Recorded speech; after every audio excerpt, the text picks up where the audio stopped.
I run animation, art and film workshops teaching social coping mechanisms to young people with autism.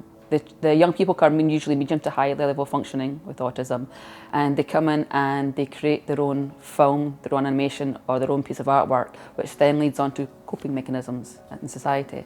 The end result is that they make their own film festival, giving themselves their own voice rather than people talking for them.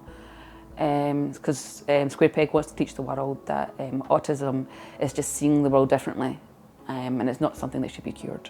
Neurodiversity should be embraced, and that they are contributing members of society, and you can get greatness from somebody with autism. It's just that no one's given a chance to, because perhaps sensory they can't cope with the outside world, and what Square Peg does is allow them a creative outlet that learns them how to cope with the world on a sensory level and on a social level, rather than the world changing for the world. It's the world should change for them. I have dyspraxia and dyslexia. Dyspraxia shares some traits with autism, Asperger's, and so I have some Asperger's traits, so I can understand. I've worked with children with autism for over 5 years, people with disabilities or rather differently abled since I was 16, and I noticed that there is a lack of support for people with autism that's worthwhile. So I worked in the charity sector, and mostly children are just taken to the cinema or shopping or a McDonald's on a regular basis. And what I decided was to start workshops that kind of give the young people something to do, and they seem to love it. And they seem to love making their own animations and wanted to do it again and again and again, or they love doing a bit of artwork. And then I noticed the knock-on effect was their confidence level went up as well.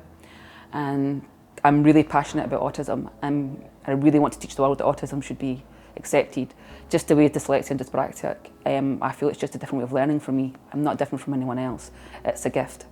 And I think autism can be seen as a gift rather than a negative at times. There was one girl that I worked with regularly. She went from refusing to speak outside the house to talking non-stop.